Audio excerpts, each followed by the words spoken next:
Bienvenidos, mi nombre es Carolina Méndez.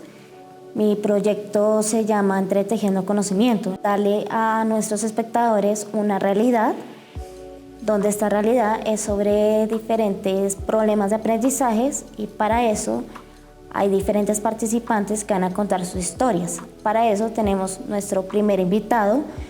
Les presento a Tomás Gallo. Bienvenido, ¿cómo estás? Hola, honestamente estoy emocionado de estar acá. Cuando me contaste el proyecto al principio no estaba muy seguro de qué esperar, pero poco a poco lo vamos desarrollando y con este primer pilotaje vamos a ir viendo y explorando y compartir de nuestras historias. Te cuento de la mía y ahí veremos. Entonces cuéntame. Como ya mencionaste, mi nombre es Tomás Gallo, tengo 16 años, aún estoy en colegio, me faltan 2 años para acabar y estoy estudiando en el Colegio Anglo-Colombiano, acá en Bogotá, y en este momento sigo desarrollando mi vida académica con diferentes proyectos tales como este y otros, y sí, hasta el momento es esto. Y mi colegio no solamente me encanta por la comunidad y por la gente, sino por las ayudas que me han brindado. Yo soy disléxico y el colegio ha sido una de las grandes ayudas que me ha ayudado a desarrollarlas y que mi dislexia no sea un límite. Tales como tutorías, como dar más tiempos en los exámenes.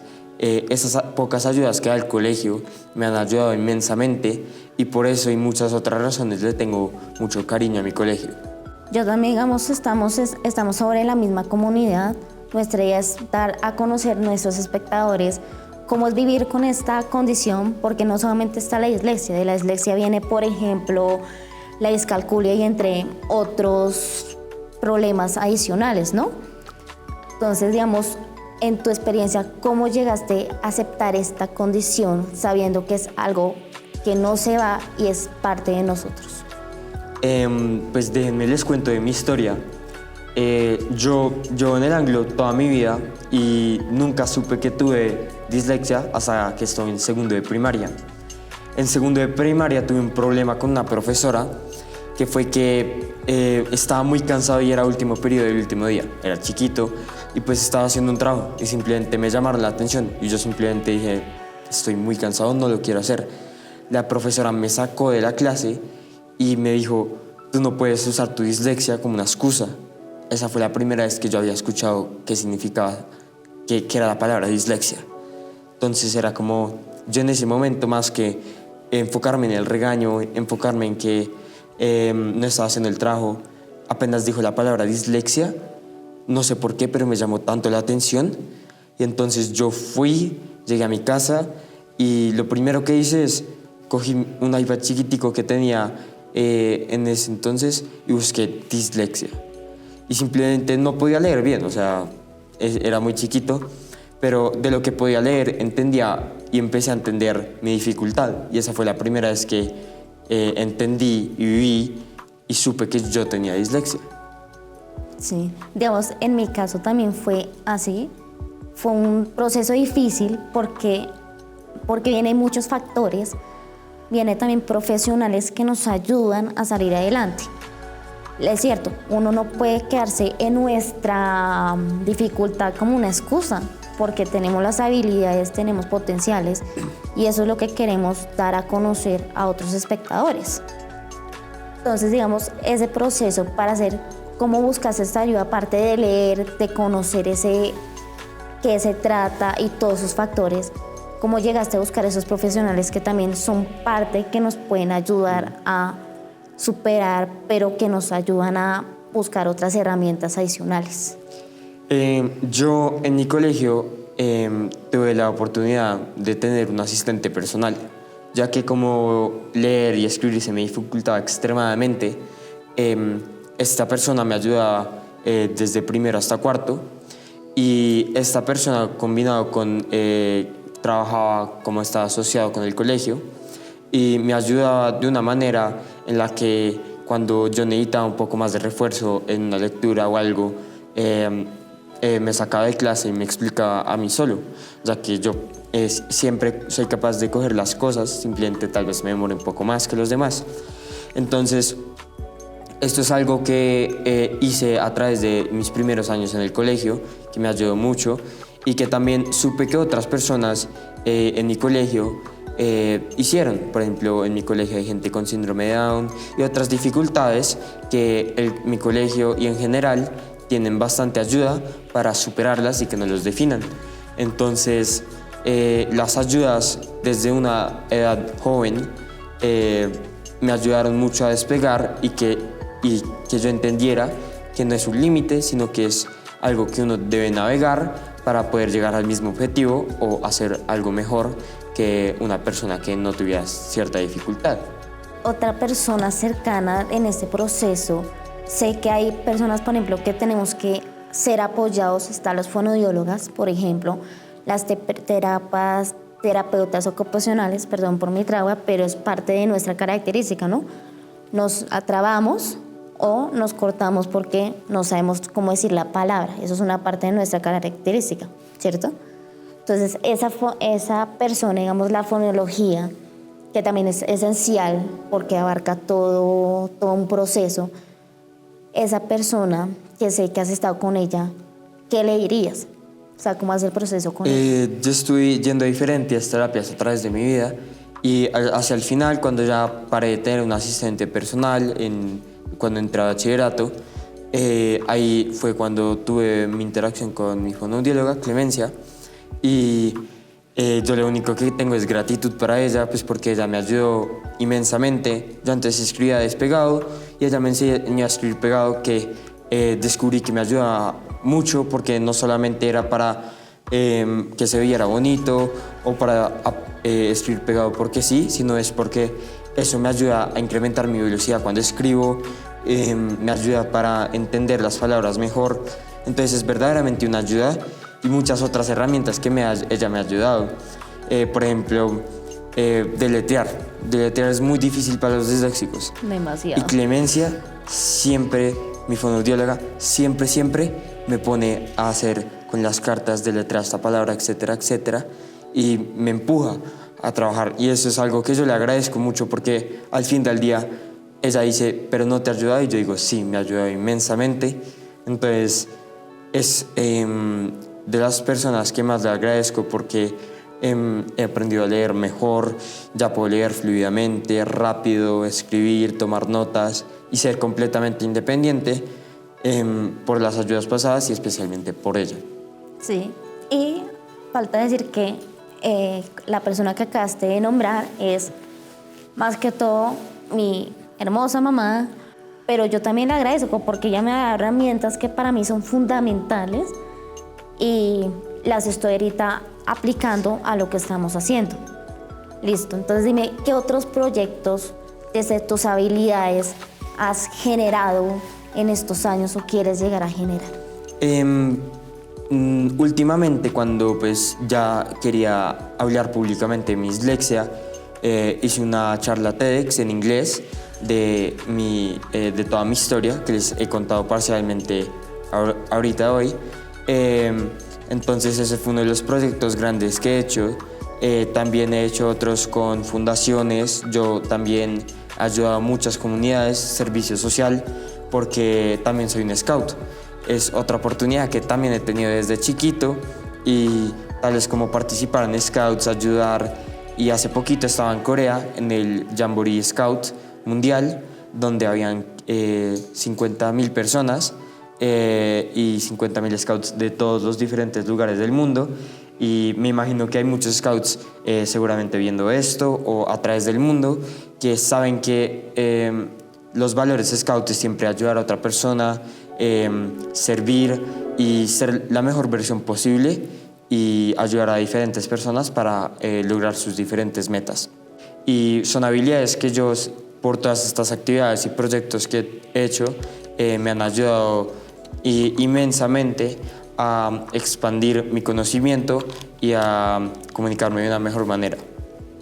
Digamos, el TEDx, por ejemplo, sé que es un programa donde va diferentes invitados y sé que ese programa no es fácil entrar.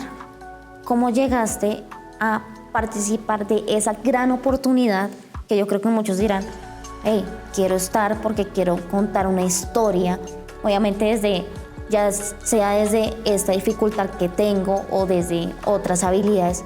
¿Cómo llegaste ahí? El proceso para aplicar al TEDx, las charlas que se hacen, es la gente muy famosa y reconocida, normalmente los invitan, pero también si uno quiere hacer un TEDx, si uno quiere compartir su historia, algo que uno aprende, una idea, hay auditorios de TEDx donde uno tiene que aplicar. Yo en este caso lo hice en mi colegio y yo apliqué, donde en general uno aplica y uno tiene que ir por un proceso de entrevista, un proceso donde la gente te escoge, y una vez ya seas escogido o rechazado, ves que si te dicen elige un tema y tú explicas tu idea y vas desarrollando tu charla, y luego el día de la presentación la haces, y entonces así es todo el proceso de aplicación para hacer las charlas. Me mencionaste otros proyectos con fundaciones.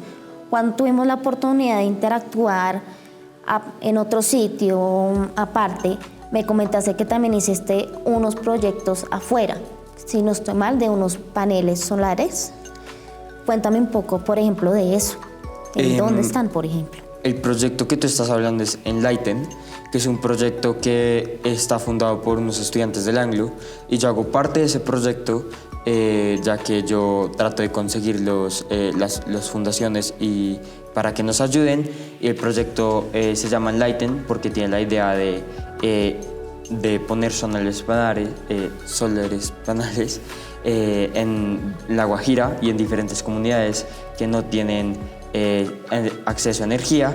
Entonces la idea es que al poner ese tipo de energía ellos sean capaces de tener educación, acceso a diferentes comunidades, a la tecnología, y entonces este proyecto, que ya lleva a cabo bastantes años, es un proyecto que tiene el fin de ayudar a mucha gente, muchas comunidades que no tienen muchas oportunidades, y es un proyecto muy grande dirigido que está involucrado mucha gente, y eventualmente esperamos que no solamente podamos ayudar a gente de ciertas comunidades acá en Colombia, pero también a través del mundo, y también las fundaciones que ya nos están ayudando han hecho un proyecto similar a través de todo el mundo. Entonces, ir expandiendo este proyecto de Enlighten y poder ayudar a más comunidades y a más gente es una idea que me parece genial y que podría evolucionar a algo a una escala aún mayor de lo que ya es. También me comentaste lo de las Naciones Unidas, que fuiste y tuviste ese rol. Yo, en mi caso, también tuve ese rol, pero te doy sincera, nunca lo logré. Nunca lo logré. Digamos, ¿qué tal es eso?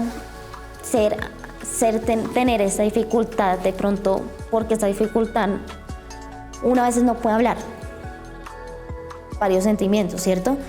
De pronto a trabarse, que a veces a mí me sucede. Entonces, ¿uno cómo hace para hacer ese tipo de actividades? En nuestro caso, ¿cómo haces para poderte enfocar y que no vaya a pasar o cometer algún error, por ejemplo? En mi caso y en mi experiencia, lo que uno tiene que hacer es tener confianza en uno mismo, ya que no solamente depende de si uno se traba, porque yo sí a veces me trabo, pero también pienso que yo sé comunicarme de una manera muy efectiva, muy buena. Y no solamente es por la práctica ni por lo que he hecho, sino porque es que confío en mí mismo, y entonces la confianza en uno mismo siempre sale mejor en lo que uno hace. Entonces, siempre al hablar en cualquier tipo de conferencia o actividad, uno siempre debe hablar con confianza, y uno siempre debe creer que lo que uno está diciendo está bien, porque si tú no te crees lo que tú estás diciendo, si tú no confías en ti mismo, lo más probable es que sí te trabes, que sí falles, que sí te vaya mal, pero siempre es una experiencia para aprender. Entonces, en esos momentos, cuando ustedes se sientan muy nerviosos o cuando uno siente que se va a trabar y uno tiene miedo a eso, no le tengan miedo a eso. Confíen en que ustedes saben de lo que están hablando, que se han preparado y simplemente si se traban, que me ha pasado, no tienen que pensarlo mucho, sino solamente sigan con el punto o vuelvan un poco atrás y expliquen lo que querían mencionar o simplemente sigan continuando, que a la mayoría de la gente que no tiene dislexia a veces también se traba de los nervios o de otros tipos de problemas. Entonces mi tip sería: no pienses mucho en que vas a fallar, sino que ten confianza en lo que estás diciendo, pero más importante que todo, ten confianza en ti mismo. Eso es clave, digamos, para mí también, porque somos de la misma comunidad. A mí me tomó mucho trabajo saber o entender que esto es parte de mí. Yo todo lo que he hecho es gracias a mi mamá, gracias a varias cosas que he logrado llegar a hacer, y doy gracias a esta agilidad que tengo, que sé que puedo dar a otros. Yo creo que ya pasando, hagamos ahora sí nuestra interacción que te propuse sobre los consejos, sobre qué pasa si uno llegaría a presentarse a nuestro conocimiento en el TEDx. Hagamos estos tips o enséñame de pronto esas técnicas y le hacemos a esa interacción. ¿Te parece bien? Listo. Entonces, la primera sería siempre estar derechos. Entonces, uno siempre, cuando uno tiene buena postura, uno habla mejor.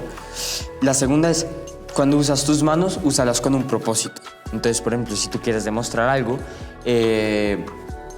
puedes hacer 2 ejemplos. Entonces, muestras, por ejemplo, 1 y 2. Pero no uses tus manos sin sentido. No simplemente empieces a mover tus manos porque sí, porque se desespera y la gente se pierde en tus movimientos. Entonces el movimiento que tú hagas con tus manos impacta mucho en la manera en lo que estás diciendo. Porque si uno habla y uno se queda con las manos al lado y uno no hace nada, la gente también se aburre y no entiende bien tu mensaje. Entonces es estar derecho, usar tus manos para expresarte de la manera correcta y no exagerar el movimiento de manos. También es hablar con volumen, porque en muchos casos cuando tú quieres y tienes un buen punto, a veces hablas muy pasito y la gente no te entiende.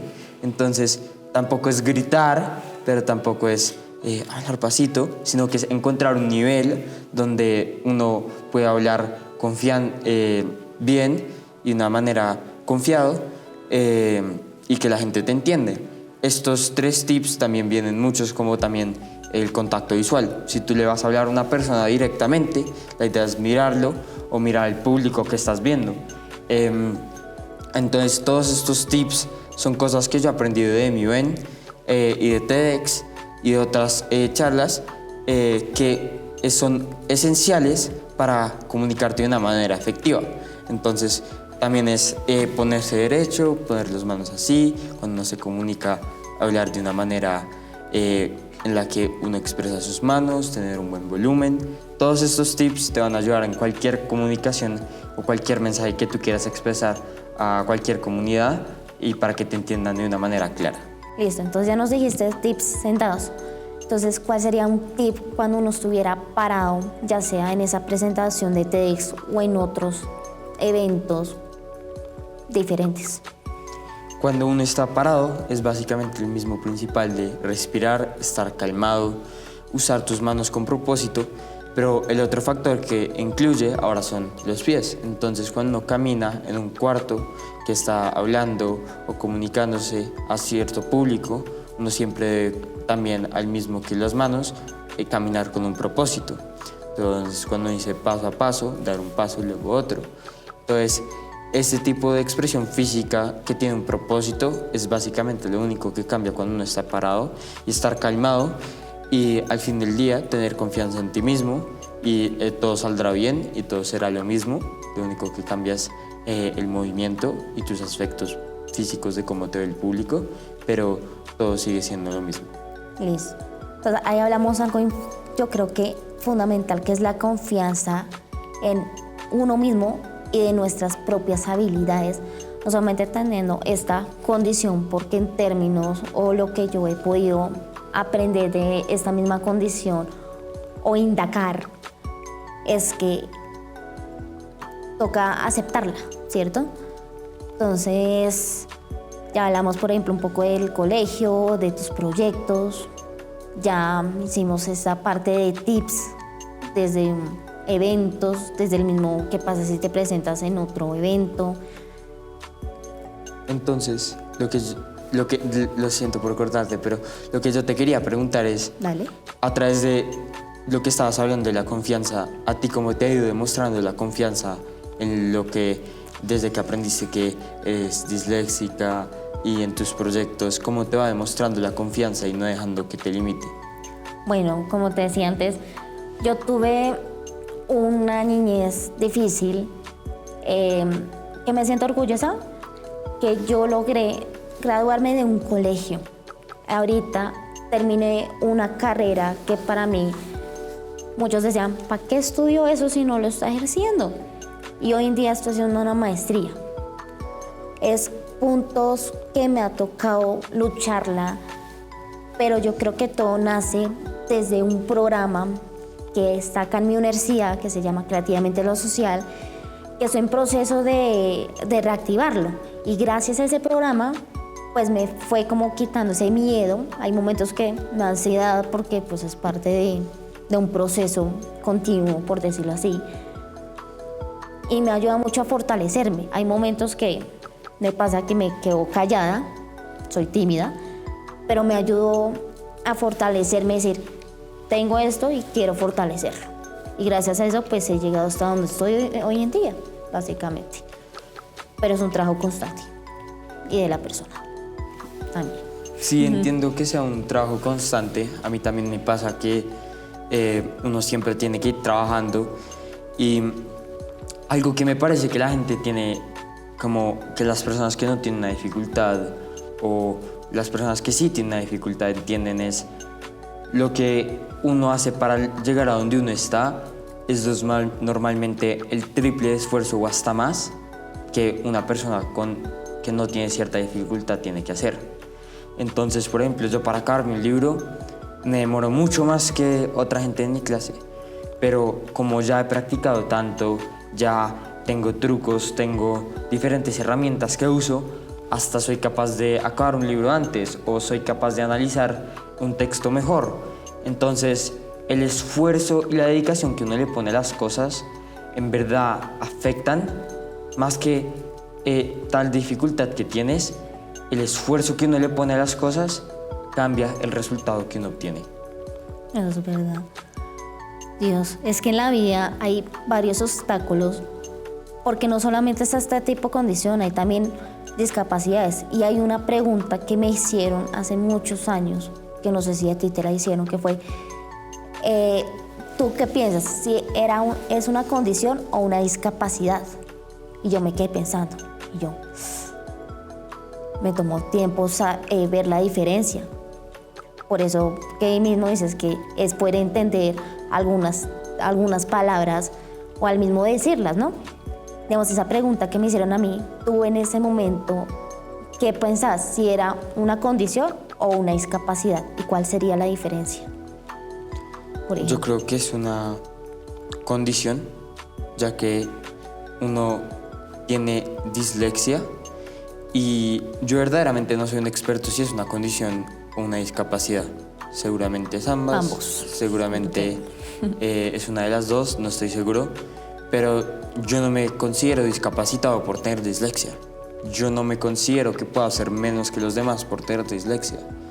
Yo me considero que tal vez me demore más y que tenga zonas donde no soy tan bueno, pero tengo zonas donde soy mejor o soy igual que todos. Entonces, yo no me considero con menos habilidades que una persona normal, por decir normal, que las habilidades que tengo yo. Entonces, en mi opinión, no es una discapacidad, sino que es una condición que uno tiene y uno simplemente aprende a vivir con ella. Exacto. Sí, porque digamos, yo tuve también ese problema de entenderlo, porque yo ahí, como dices, yo me estancaba como una excusa, y eso no es así. Porque yo veo que una discapacidad, por ejemplo, son las personas que no pueden caminar o no pueden mover un brazo, pero sí utilizan otra parte de su cuerpo y hacen esas magníficas creaciones en diferentes ámbitos. Entonces sí, yo creo que también es una condición. Y hay otra cosa que estuve también averiguando desde mi averiguación como para seguir estudiando, es que hay niveles. Tú una vez me contaste que entendiste esos niveles. Cuéntanos o cuéntale también a nuestro público qué niveles hay en nuestro mundo con esta condición. Lo que yo he entendido de la dislexia, de lo que he investigado, de lo que he aprendido, de lo que la gente me ha dicho, es que hay niveles como te había dicho previamente. Los niveles pueden venir de leve. Una persona tiene dislexia y a veces ni se detecta lo leve que es, pues porque simplemente confunde un par de palabras, tal vez se demora un poquito leyendo, pero lo pasa, no lo nota. Ya cuando se viene a medio, a nivel medio de dislexia, ya ahí es cuando se empieza a notar más, ya ahí es cuando se diagnostica la dislexia. Entonces también es como leve medio y medio leve. Cuando uno tiene medio a leve es que uno tiene dislexia, pero es un poco leve, y cuando uno tiene leve a medio es que uno casi no tiene dislexia, pero es un poco media. Y ya los extremos de la dislexia, que es medio alta, yo tengo medio alta dislexia, que es en el extremo un poco más alto, pero no me limita. Y ya dislexia extrema ya es cuando las personas verdaderamente se les dificulta hablar, escribir a un nivel que es verdaderamente impresionante.